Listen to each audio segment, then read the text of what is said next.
This video is from Kazavelli. It's called It's a Cultural Divide, and it's about some hip-hop shit.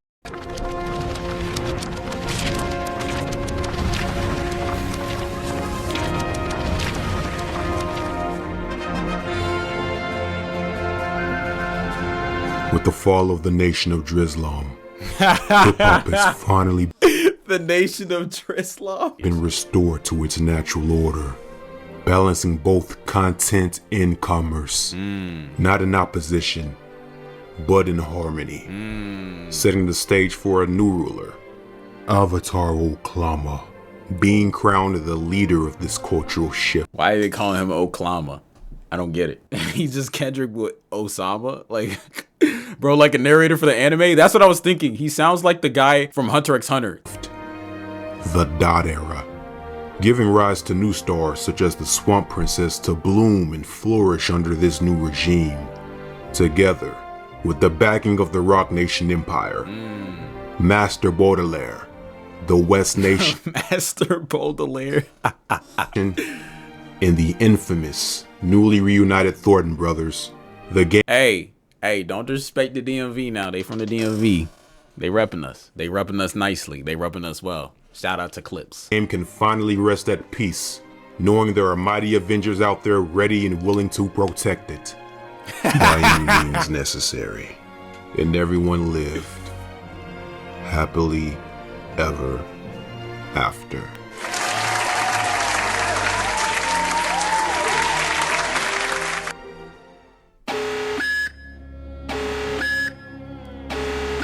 But life isn't a fairy tale. If only it was that simple. Drake filing a lawsuit to take hip-hop down with him after losing a rap battle is like Cell using self-destruct as a last-ditch effort to take out the planet. That was nasty work, by the way. I gotta give it to him. Cell is a D1 hater. That's a D1 hater. He said, y'all finna beat me, but yeah, I'm taking one of y'all niggas out. He was actually about to take all of them out, but Goku went ahead and said, nah, you just taking out me and King Kai. And King Kai, I feel so bad for King Kai. He said, Goku, what are you doing? He got his shit blown up. If he can't win, then he's taking the whole culture down with him. A Canadian suicide bomber. And with his desperation reaching an all-time peak, hey, yo, there's no telling what tactics the boy is capable of if this lawsuit does. First of all, I got a question. Who came up with the nickname The Boy? This nigga is 40. Why do they call him The Boy? Yeah, these are insane pics. My nigga hiding like this. Like, come on, bro. What is going on, Drake? And go his way. Avatar Oklama may have won the battle, but the war has just begun. And after his recent exile from Atlanta, yo, these pics. Why do they have these pics of this nigga? Sixth Lord has now found a new stomping ground to predate on. And this time, not just colonizing a city, but using the last bit of his remaining influence to colonize an entire nation. The United Kingdom. And if there's one thing you can't knock about UK hip-hop, is that their culture has still remained pure, prioritizing lyricism and rap battles to gain respect in their land. True. The codes and ethics that the game was built on. If the Sixth Lord successfully infiltrates the UK, it'll be the end of their culture as they know it. The Americans are all too familiar with his Toronto tactics. I think it said Toronto tactics. Headlining London's very own Wireless Festival 3 days in a row, bringing out a cast of British all-stars. Dave, Skepta, Sir Savage, and Sir Savage the 21st. As he declares UK rappers as the best MCs, sparking one of the worst rap battles of all time between Skepta and Joyner Lucas. While the best UK rapper didn't even attend the wire. I'm not gonna lie, who cared about that rap battle? Like, who actually followed it to its fullest, bro? Like, that shit was so, like, fodderized. Like, who the fuck cares about a Skepta v Joyner Lucas battle? Wireless Festival, Lil Simz. One of the very few UK rappers who have successfully managed to gain respect from American hip-hop head listeners. From her run of incredible albums. Is he talking about Lil Simz?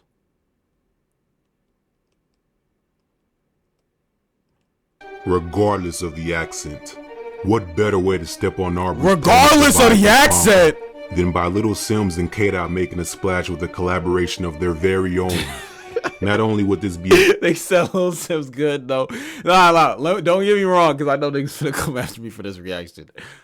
Lil Simz got bars. Her accent though.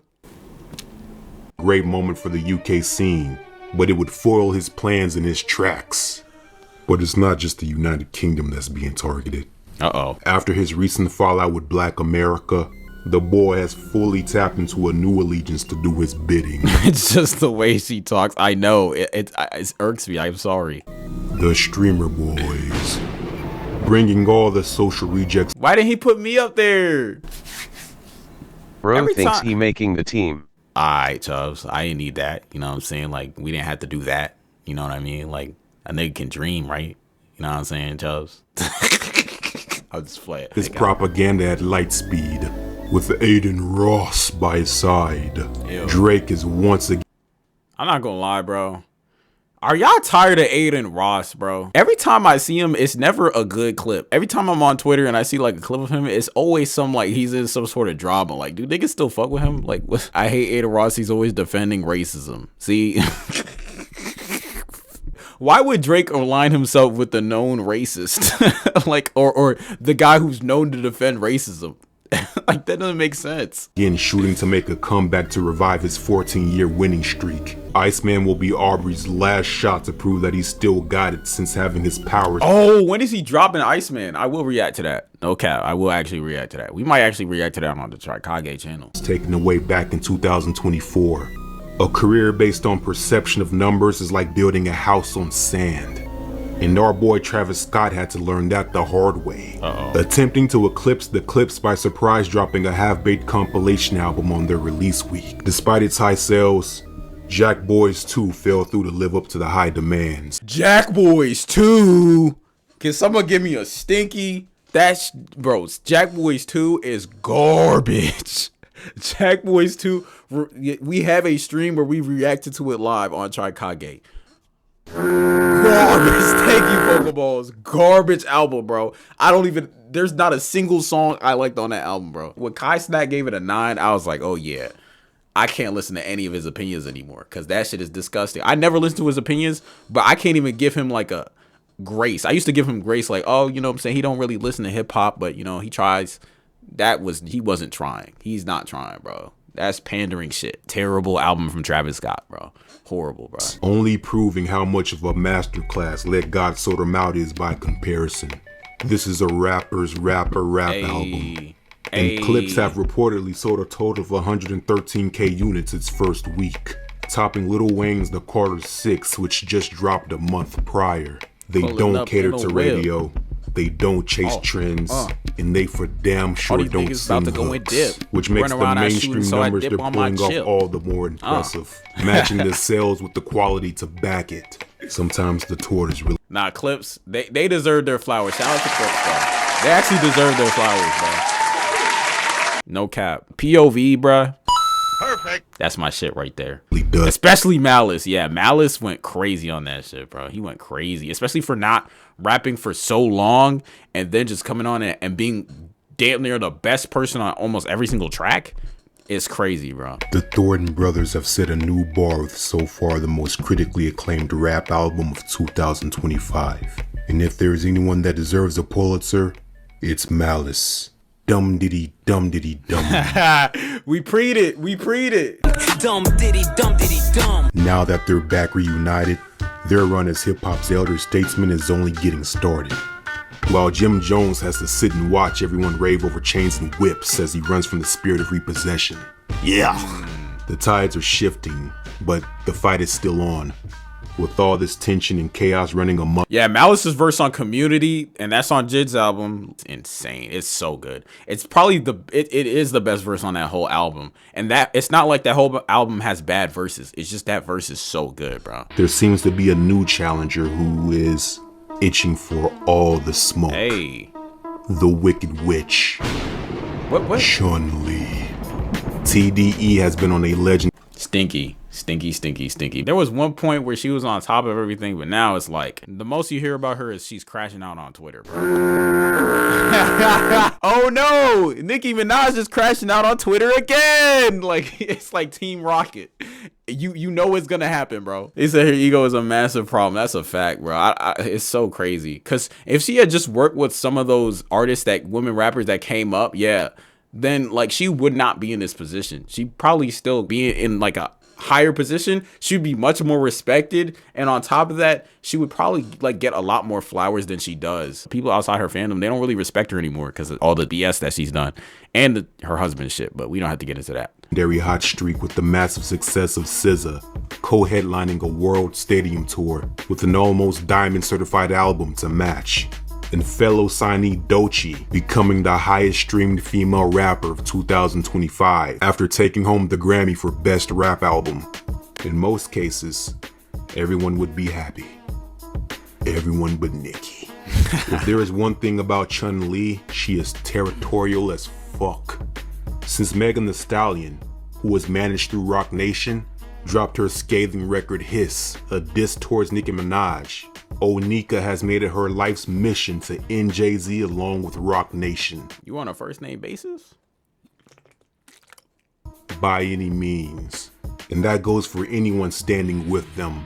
Top Dog Entertainment. Roc Nation choosing Kendrick to perform at the Super Bowl over her mentor Lil Wayne was like a punch to the stomach. And Kendrick chastising... Yeah, his diss track was very mid, bro. But for some reason, she crashed out over it, so it didn't really matter. Like, remember that Bigfoot song she made? That was horrible. It was so bad, people were like, this can't be. How you make a diss song, and the one takeaway from your diss song is not that you diss someone else, is that you're on drugs.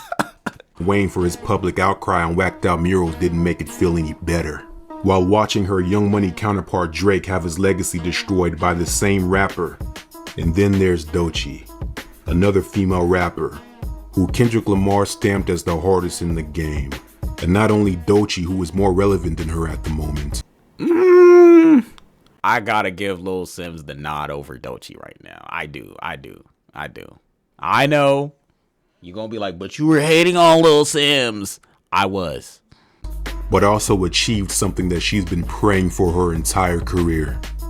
A Grammy. Chun-Li's boiling animosity can only be kept on the wraps for so long, with baseless accusations of TDE using bots to boost both SZA and Doechii streaming numbers. In her eyes, Roc Nation, alongside TDE, have one agenda: erase Young Money. But the real victim in all of this chaos is Doechii. 2025 has been a rigorous one for the Swamp Princess. With the great acclaim she has attained from her mixtape Alligator Bites, in a smash single with Anxiety, it seems her newfound success has become a double-edged sword for her. Now, I do think that she's overhated, bro.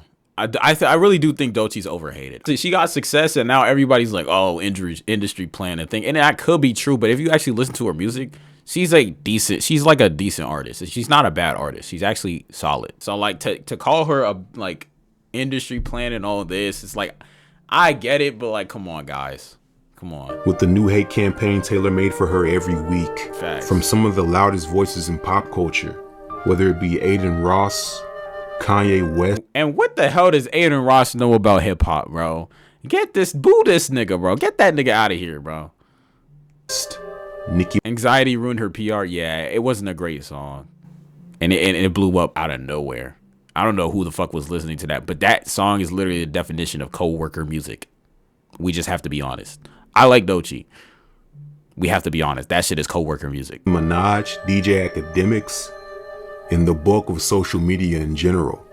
One can only imagine how exhausting the constant attacks must be for her mentally. But she has to stand the rain, even if it takes a few umbrellas. Her debut album will be the biggest make or break moment of her career. It worse, yeah. It's true. The thing is, apparently she had made that way before, and then her label just decided to push it again once she got big. So it wasn't even her who made it. She's fighting an uphill battle, but if she can just make it to the mountaintop, she'll be unstoppable. Because no matter what they do, they can't dim the light of a star. Hip-hop needs its new avatar, and there's nothing the other side can do to change the course of this Nah, why Drake always have a zesty picture, bro? That's crazy. Like, can we talk about how Aiden's PR changed? Because wasn't he the nigga who sat on who tried to sit on someone in draws? He tried to sit on a dude in draws. The streets ain't forget that shit, bro. He was the designated gay nigga, gay humor nigga, bro. He was doing gay shit. Now all of a sudden it's Drake who got the gay PR. It's nasty work out here. Ship, and if we have to fight for it, so we will. There you go. And where the fuck is J. Cole? Facts! Drop J. Cole, please. You got to save us. You have to save us. J. Cole, it's been enough time. It's been enough time, bro. Can someone put a PBA out on J. Cole? Please, find J. Cole. We need him back.